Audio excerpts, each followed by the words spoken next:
Welcome back to another United in Spirit podcast, and we've seen the full Ronaldo interview with Piers Morgan, and the league clips kind of explained everything. There wasn't really much apart from what was in the league clips. That was really the juice of it all. Everything around it was just a bit of nothing. But we got a bit more of what went around, and I guess we'll probably start with him leaving the stadium early. He didn't say he regretted it. He kind of murmured around. He said, "I regret it, but if I don't," then he said, "Let's say I regret." So it's not just saying I regret it. Let's say I regret. So is that being sincere? It's not. He said he felt provoked by the coach, not allowed me, a coach, to put me in 3 minutes a game. Sorry, I'm not that kind of player. Well, you are. You are that kind of player. And what? So you're a kind of player that refuses to play football. That's the kind of player you are. So if you're saying you're not that kind of player, so you're the kind of player that doesn't want to play football. It just doesn't sound good, does it? And Piers Morgan, it's the problem. It felt like a scripted thing. Piers Morgan never challenged anything, never asked me hard questions, never said anything that would argue against it. There were so many things he could argue against, but he didn't, because he wants to suck up to Ronaldo, because he gets these interviews. These interviews are gold for Piers Morgan. Why would he let that go? He wants to have Ronaldo in his back pocket. And then talking about the pre-season game where he left early, me and 8 players left, but they only mentioned my name. Everyone do that. Last year, many players did the same, but they only speak about the black sheep, which is me. And I completely understand. Well, yeah, of course they are going to talk about Ronaldo because you were the one photo. But then players, they weren't playing. You were playing football when you left at half time. Like that's completely different. They were in the stands. They played a game the day before. They just got back. They probably hadn't even been with their families that long. They probably went straight to the stadium. So it's not excusing them players, but you got a big excuse. With Ronaldo, you played in football. Watch the team for the second half. It just showed how he just didn't want to be there. If he's talking about that was his first game under Ten Hag, and he's talking about disrespect from then on. So why did you disrespect him in the first place? It just doesn't make sense. But Piers Morgan was never going to pick him up on that, was he? And also, Ten Hag mentioned it in the press conference that it wasn't only him. But they didn't mention that in the interview, did they? They didn't want to mention that, did they? He mentioned other things Ten Hag said in the press, but not when he defended Ronaldo. He's defended Ronaldo the whole way through. Never once wavered on his defence of Ronaldo, even in pre-season, even last week, even after the Spurs game, making him captain. He never wavered, and he could have easily done it. Many fans, me included, were like, "You got to stop defending this man. We're so much better about him. You've got to stop playing him at all costs." But he never stopped. He kept respect for him, kept playing him, even though it wasn't good for the team. And all the stats show is not good for the team. We are so much better without him. But he kept doing it with him. And if that's not respect, I don't know what is.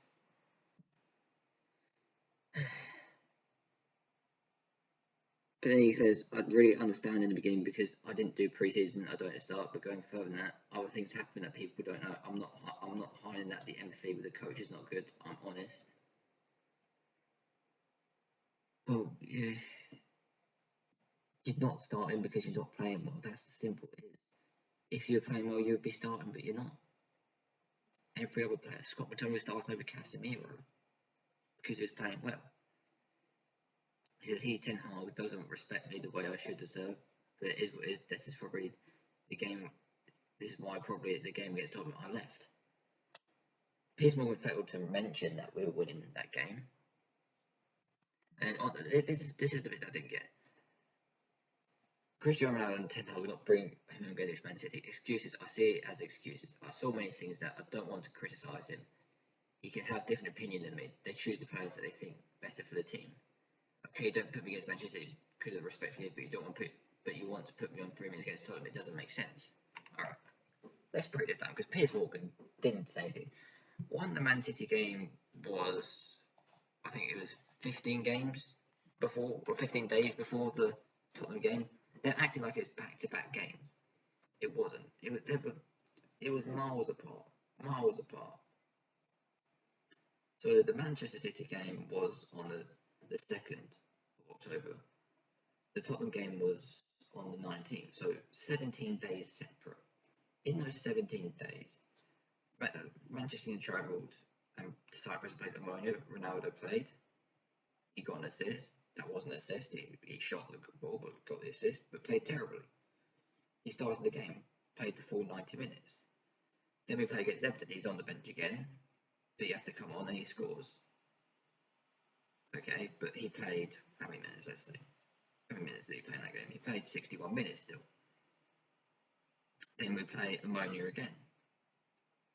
He starts and he plays terribly. The team play well around him, but he plays terribly. But again, 90 minutes.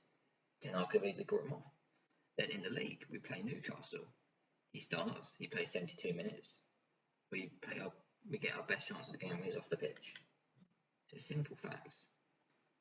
So in them 17 days between them two games that they mentioned, that sound like if you never watched many before, in interview you think they're back-to-back games, and we lost both games 7-0. But in the times we played 4 games, we won 3, we drew 1, and we played well in some games, but Ronaldo played the majority of the minutes.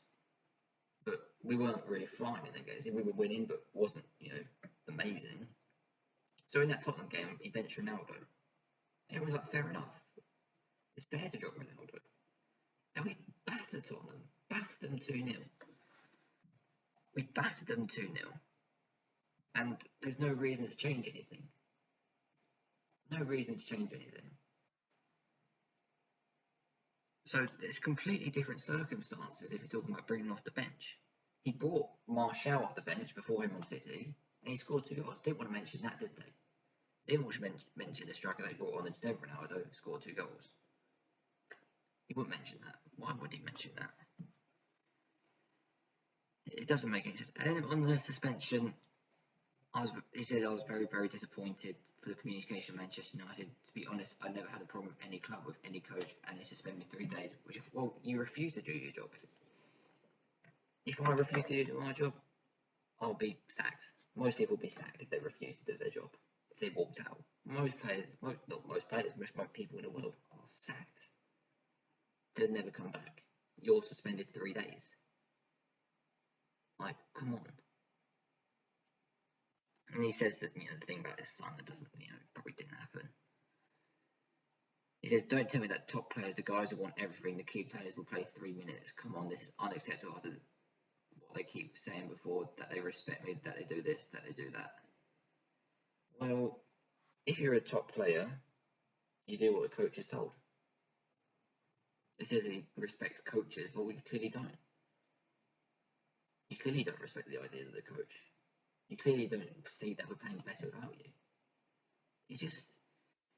It doesn't make any sense. It doesn't make any sense. Like it's just that part of the interview that really got to me. Like they said it's like it was so close together, like, and people will believe that. But it's so different, and the way it went was so different to what they said in the interview, and it's worrying that he saw it in that way. It's worrying that he saw it in that way, that he saw it as the same thing. And same with Piers Morgan, but Piers Morgan would always say it in the right way. And then he goes back, oh, nobody's perfect, we're all human beings. Well, that's not an excuse. That's just not an excuse. He says that, oh, we're not all human beings. Well, okay, cool. It doesn't excuse anything, really. He says, when I arrived at Man United, I'll always be able to help the team to put in the right spots. You weren't. You refused to come on to compete with the best teams. Well, he tries to bring you on his Tottenham, you refused. But it's hard when they cut your legs and they don't like you to shine and they don't listen to your advice. Well, you said you don't give advice. You said you in the first part of the interview, he says he'd rather you watch him, but they're going to watch you leave and take after that. But now you want them to listen to your advice. If it's the manager listening to your advice, why would the manager listen to you? You clearly know nothing. He's the manager. He's the coach. You listen to him. it feels bad. It's sad that it's coming to this because he's such a top player, but he has to accept he's coming to the end of his career. He's our third choice striker at best. At best. And he keeps saying about the press, it's garbage, it's all this, it's all lies. And he says,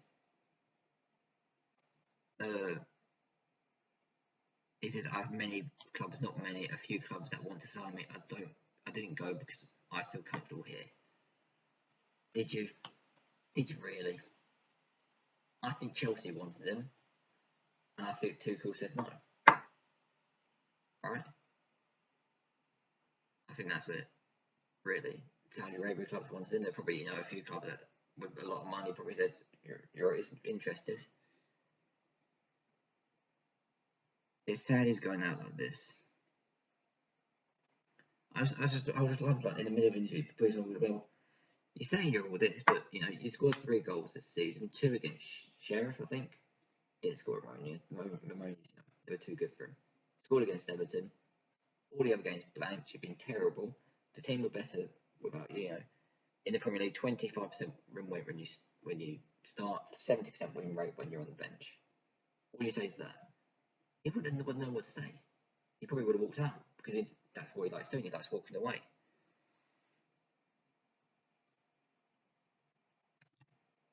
And he said, he's doing it for fans. No, you're not. The fans will always be on your side. I don't think so, mate.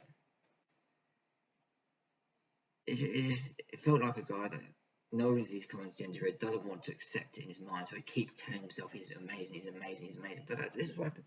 But the whole time in his career, even since he first came to Man United, Sir Alex always gave him privileges that he didn't give to any other player. Roy Keane, Van Nistelrooy, all hated on Ronaldo when he was diving. He was doing his skills. They hated it. If you listen to my interview with James Cooper on the United Journal, please check that out if you don't. No, there's a great interview coming out soon. He said they hated him for that. Van Nistelrooy, it's widely reported how much they hated each other. And he said, but young players these days, they don't get it. It's too easy for them. Do you want it to be hard for them? That's what I don't get. There's no hunger in them. They get it too easy.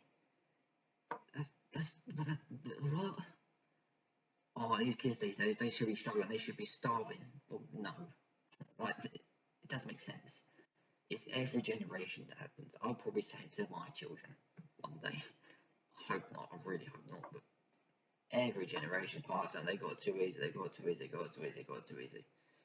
At one point, you just got to look at yourself. Like, how have I got to this point? Where I'm criticising young players because they have it too easy. I'm Cristiano Ronaldo. And the rest was just about his World Cup and stuff like that. But I think it's best that he's probably done this to get sacked. He's definitely done this to get sacked. He doesn't want to be here. He never wanted to be here. He said about Arsenal. He spoke about Arsenal. I like the team. I like the coach. I think they have a good team. And if Man United don't win the Premier League, I'll be happy if Arsenal do. I bet you he only said that because he hopes he signs them. He signs him. If it was Accrington Stanley at the top of the league, he'd be Accrington Stanley. I hate that advert in the 80s when they said Accrington Stanley over there. Exactly. He'd be like, I know who they were. Best team in the world. That's how desperate he is to be at a top club other than Man United. And it's funny, when Piers Morgan said about Arsenal first, he said, I'd love Arsenal Premier League. If it's not Man United. Come on. His last year at Juventus, yes, he scored goals, the team wasn't playing well. I know Juventus have been good either since he's gone, but it's also down to Juventus having a bad plan and the bad teams, and Allegri as a coach. It's just, I didn't want him to end like this, but it's ending like this. We'll probably get answers in the next few days what's going to happen. It'll probably be a mutual termination. Piers Morgan kept saying during the thing, it's not about money too, it's not about money too, it's about money. It's about money. He won't be going to paying for free if it meant paying for, Real Madrid again, would it? if it meant he was guaranteed a league tomorrow, he probably wouldn't play for free. You know, that bit at the start, that cringe bit at the start, like, oh, how many more Instagram followers? Do you have more Instagram followers or numbers or bank account, like pounds in your bank account? Like, it's just cringe, isn't it? It's cringy, isn't it? They're saying, oh, I'm better looking than Rooney. I like all these, you know, shirt player sales stuff because I'm good looking. Twitter followers because I'm good looking, or Instagram followers because I'm good looking. Like, what? You're losing it, mate. You're losing it. I'd love to see him do an interview with someone that was going to challenge him, but that was never going to happen. It felt scripted. It felt they knew what they were going to talk about. They knew what they weren't going to talk about. Piers Morgan knew that he wasn't ever going to ask any tough questions. And by tough, I don't mean, you know, think about his children. That's horrible. That is terrible. It was very emotional watching them bits. But tough questions in, you know, you're not playing well. But then he'll probably always use the excuse of Ten Hag, like, oh, you know, the facilities aren't great. Well, the other guys have got the same facilities, they're doing better than you. You know, you missed an open goal against Ammonia. Like, come on. And yeah, there's stuff about facilities, I agree. Speaking of James Cooper, he said that the facilities, he saw as he was going to press conferences how much Man City kept building the facilities, and Real kept the same. But yeah, that's true. We all know that's true. But is that an excuse to be doing interviews like this, calling out the coach? It's sad. What example are you setting to these young players? He said, "Oh, I lead by example." You're not leading by example. You walked out half time against Rayo Vallecano. You refused to come on against Spurs, then walked out. Now you're not playing well, so you've run to Piers Morgan.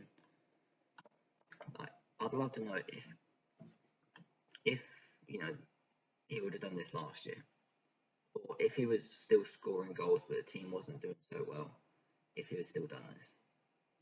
Probably not. Probably not. The timing, you know, before the World Cup, there's not many games before the transfer window. He probably wouldn't have played any of them games anyway because he, you know, not very good. He knows what he's doing. He knows what he said, has done. He knows what he needs to say. He just needed enough to say to just get out of the club. He didn't go too deep into things. He didn't go too far.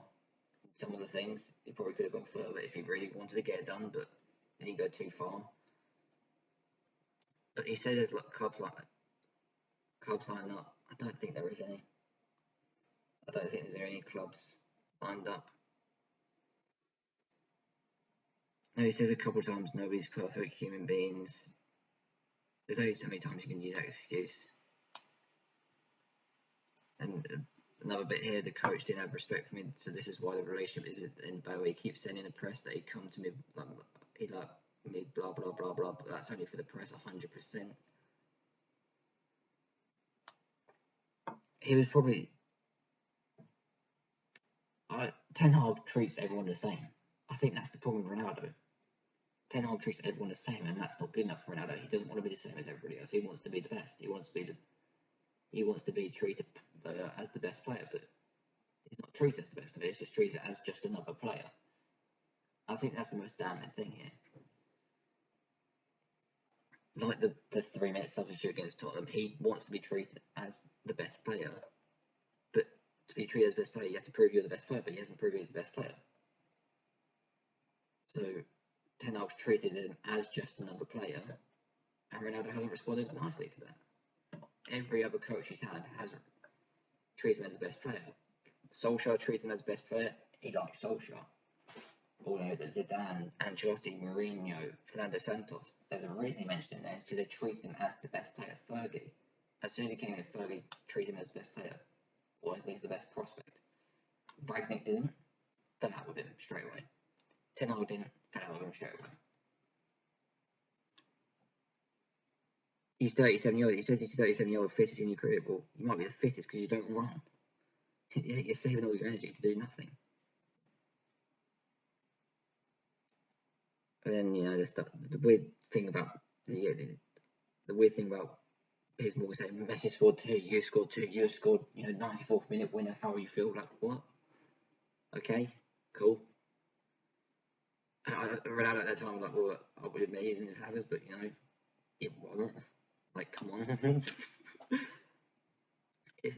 All it felt was Piers Morgan saying something, teeing up Ronaldo for a response. Ronaldo asked for this interview, so he can't complain about it. Yeah, I know Piers Morgan. That's the thing. Piers Morgan was terrible in the interview. He said so bad. Piers Morgan said some bad things. He said some weird things. But you can't blame Piers Morgan because we all know what Piers Morgan is. He's a guy that taps people's phones. He's a guy that walks off sets when he gets, his point, torn to shreds. We know Piers Morgan loves his agendas and his set ways. He went on a blocking spree after the other day on Twitter. But Ronaldo asked for the interview. He asked for Piers Morgan. I'm sure they didn't, pay him too badly for it. I'm sure he got a few million out of it. I'm sure they'll cover any potential costs that this has to Ronaldo. But he asked for it. He asked for Piers Morgan. He said he likes Piers Morgan many times. So you can't blame Ronaldo for any of this, for any of the Piers Morgan, shots or tees up he got. You can't. And then Bruno Fernandes, let's talk about that. He said he didn't watch it. He said, I'm just going to focus on myself and Portugal, which is, I think it's a fair answer. You can't comment on it. You just can't. He's debunked what, that dressing room footage that we saw him giving, making Ronaldo look. I still think, he said he's seen it sound. I don't speak Portuguese, so I probably won't know, but it was just a weird vibe seeing that. But, you've got to take him for his word. You've got to take him for his word. But Varane's reaction, Lindelof's reaction, saying just not going to speak out. Of course, it affects us. Yeah, it's going to affect them. Yeah, they're probably smiling all the way. Like, he's gone. Get in. He's actually said that. Wow. Because he was just became so unpopular in that dressing room by the end. Because they always, I think that also hit Ronaldo hard when they all chose Ten Hag over him. Probably. He mentioned Dalot in the thing on. There's probably a reason he said that because Dalot probably stuck up for him more than anyone else. If Rashford stuck up for him, he'd probably say that, but Rashford chose Ten Hag. Everyone else chose Ten Hag. The club chose Ten Hag, and that probably hurt Ronaldo more than anything. Everyone's suddenly choosing Ten Hag over him. He's never had that. If he's wanted to coach sides, he's gotten fired. Solskjaer got sacked probably because of Ronaldo. He's probably had many coaches sacked over the years. Then suddenly, he's at a club where they've all chosen a manager over him because there's this war between Ronaldo and Ten Hag, and usually when he's had that, they all choose Ronaldo. The players, the coaches, the clubs, the higher ups, the directors, they all choose Ronaldo. But suddenly there's this new guy who he's at war with, and they've all chosen him without even knowing him that well. That's probably such a big hit to his ego that he's gone to war with him. And it's sad to see. But let me know in the comments what you think of the interview. Whether you want Ronaldo to be sad, sold, probably can't be sold, but whether you think he should still play for Man United, or we just leave him win, trigger his extension, play him in the Papa John's trophy, see how he feels about that. That would be the funniest thing, wouldn't it? If we trigger that 1 year extension and we just we pay him, but he just doesn't turn up, and we just waste years of career. I don't think he realises we can do that. But anyway, thank you for watching, and I'll see you next one.